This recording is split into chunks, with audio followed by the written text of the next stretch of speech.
تقاضا ہے کہ پھر دنیا میں شان حق ہویدا ہو، عرب کے ریگزاروں میں کوئی فاروق پیدا ہو۔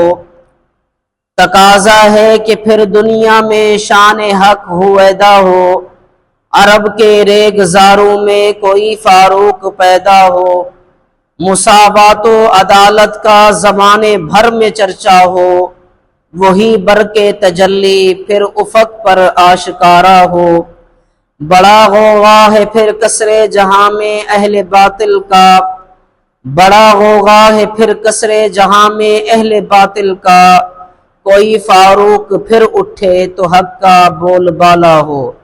انتہائی واجب الاحترام لیک صد تکریم و تعظیم دوستوں، بزرگوں اور بھائیوں، اسلامی سال محرم الحرام سے شروع ہوتا ہے۔ اسلام کی تاریخ یہ قربانیوں کی تاریخ ہے۔ سال کے 365 دنوں میں کوئی دن ایسا نہیں ہے کہ جس دن اسلام کی خاطر، دین کی خاطر کسی عظیم شخصیت نے اپنی شہادت اور قربانی پیش نہ کی ہو۔ محرم الحرام کی پہلی تاریخ کو خلیفہ ثانی مراد پیغمبر داماد علی المرتضی فاروق اعظم رضی اللہ تعالی عنہ کی شہادت ہے۔ 10 محرم الحرام کو حضرت امام حسین رضی اللہ تعالی عنہ کی شہادت ہے، جن سے محبت ایمان کی علامت ہے، جن سے بغض کفر و نفاق کی علامت ہے، جو اللہ کے رسول صلی اللہ علیہ وسلم کے سینے کی ٹھنڈک ہیں، آپ صلی اللہ علیہ وسلم کی دنیاوی خوشبو ہیں۔ آج محرم الحرام کی پہلی تاریخ ہے۔ میں آج کی اس نشست میں حضرت عمر فاروق رضی اللہ تعالی عنہ کا مختصر تعارف آپ کی خدمت میں پیش کرنے جا رہا ہوں، اور اللہ کریم مجھے اور آپ کو ان کی سیرت بیان کرنے کی، اپنانے کی توفیق و ہمت عطا فرمائے۔ سیدنا فاروق اعظم رضی اللہ تعالی عنہ کا نام نامی اسم گرامی عمر ہے، آپ کا لقب فاروق ہے، آپ کی کنیت ابو حفص ہے۔ حضرت عمر فاروق رضی اللہ تعالی عنہ کا نسب نامی پشت میں جا کر رسول پاک صلی اللہ علیہ وسلم کے مبارک نسب سے مل جاتا ہے۔ حضرت عمر فاروق رضی اللہ تعالی عنہ نے 27 سال کی عمر میں اسلام قبول کیا۔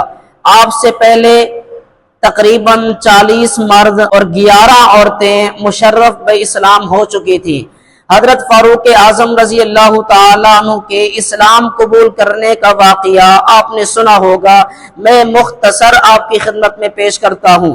رات کو اللہ کے رسول صلی اللہ علیہ وسلم نے خانہ کعبہ کا غلاف پکڑ کر اللہ سے دعا مانگی، اے اللہ، عمر کو یا عمر کو اپنا محبوب بنا لے، یعنی اسلام کے لیے قبول فرما لے۔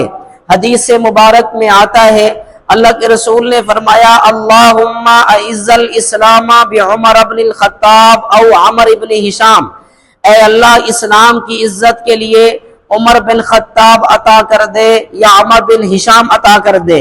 تو اللہ رب العزت نے صبح آپ کی دعا کا ثمرہ آیا، تو صبح کو حضرت عمر بن خطاب رضی اللہ تعالی عنہ حضور علیہ السلام کی خدمت میں پیش ہوئے اور آپ نے اسلام قبول کیا۔